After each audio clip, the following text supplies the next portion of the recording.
Hello, welcome. My name's Jenny. I'm part of a project called Climate Action Leeds.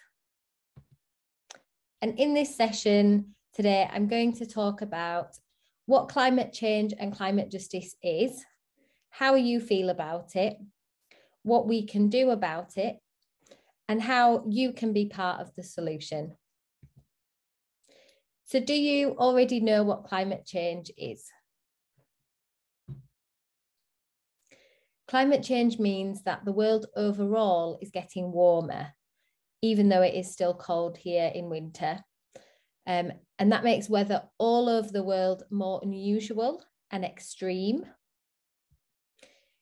And by extreme weather, we mean more heat waves, forest fires, storms, and floods. And extreme weather can be dangerous for people and animals as well. It makes it hard for people and animals all over the world to live comfortably. And it even makes it hard for nature and the plants to grow. And because the world's temperature is rising, the ice in the Arctic is melting. And melting ice is making the sea level rise. And that puts some people's houses underwater. And that's not really fair, because people from places that have gone underwater will then have to leave their house and find a new place to live, when it wasn't really their fault that their house went underwater. So when something isn't fair about climate change, it's called climate injustice. And climate change is not fair for people who live in places that are already dry, like Africa, because it's much harder to grow food and have water to drink. And when we look at what causes climate change, it's really clear that some countries are more responsible for climate change than others. So it is fair when the countries who are more responsible for climate change help countries who are badly affected by it.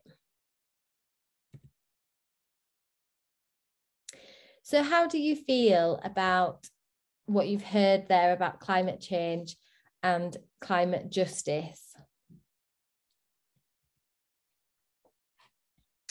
Okay, so it is normal to feel sad, scared, confused, worried, and unsure about climate change, because it is complicated.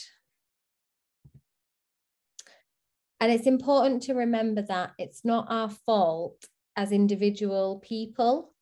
It's the way that we as a society live, and that's been shaped over years and years by the burning of fossil fuels. So scientists say that it is the burning of fossil fuels that has caused climate change. And fossil fuels are coal, oil, and gas. They're formed deep within the earth over millions of years. And so when we dig up fossil fuels and burn them, it releases carbon into the air in the form of carbon dioxide and other greenhouse gases. So high levels of carbon in the air is trapping more of the sun's heat, and that's what's causing global warming. So really, we have to stop releasing carbon into the air if we're going to stop global warming and climate change. But who can make the decisions to stop burning fossil fuels? So really, it's down to the people who have power and control these big decisions. And that's people like our governments, and sometimes just people with a lot of money. So responsibility lies within the systems of power, not just us as individuals. But what does this mean for us as individuals? So at the moment, we rely on using fossil fuels to do a lot of normal everyday things, like powering our cars, heating our houses, and making electricity to power electronic devices in our houses and buildings. We've got used to using fossil fuels a lot because they've made our lives easier. But using fossil fuels in the way we are is also making the world worse and harder to live in.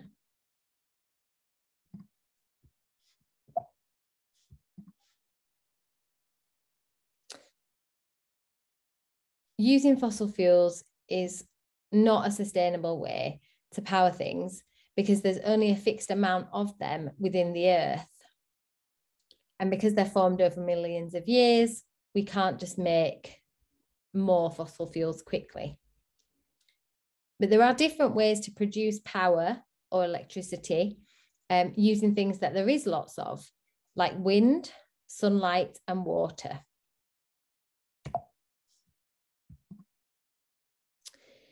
And gradually that is what will end up happening. We'll use more and more sustainable power to live our lives. But this change needs to happen quite quickly, not slowly, to avoid lots of people, animals, and the nature all around the world suffering a lot.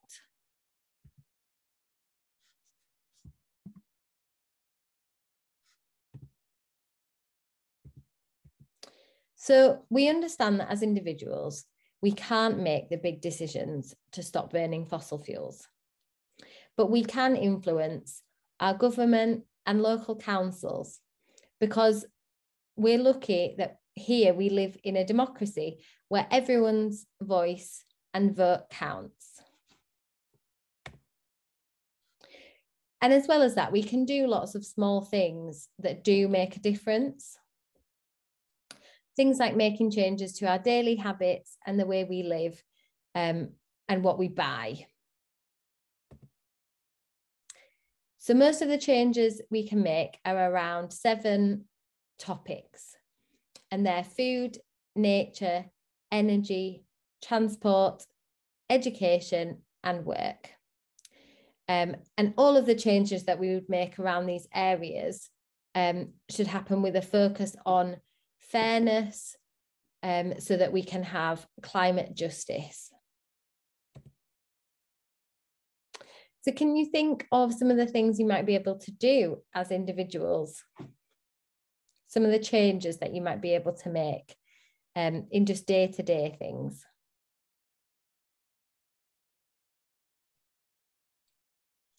So here's some ideas of what we might be able to do. So things like eating food that's grown locally instead of it being flown over from halfway across the world. We could make sure we've got more natural green spaces in Leeds to encourage nature. We could, as we've mentioned, ask the government to do more about it quickly. You might be able to ask your carers or supporters to make these changes as well, or to help make changes for you. We can recycle and reuse things rather than throwing them away and buying new. So we could borrow instead of buying new as well. Things like changing your heating and energy provider, if that's possible, to one that uses sun or wind power. And also we've got eating less or no meat at all, so being vegetarian or vegan. Now you might be thinking, those things sound hard and I can't do them by myself, and that's totally understandable. So it is a lot more difficult for disabled people to make some of the changes that we might want to see. And that's because of the way society has been built and operates, been developed, not by disabled people or for disabled people. And that can be really frustrating. So we understand that. So what are some of the challenges around making changes to help climate change that you might face? Why might it be hard for you to implement some of those changes?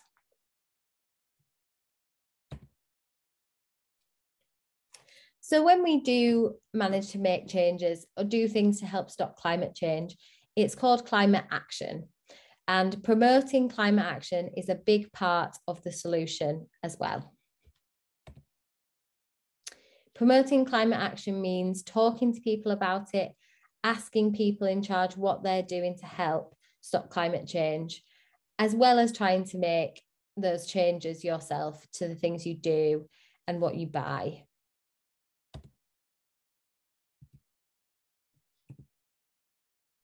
So we've talked about what climate change means for the world overall and what we can try to do as individuals. But what does this mean for us in Leeds?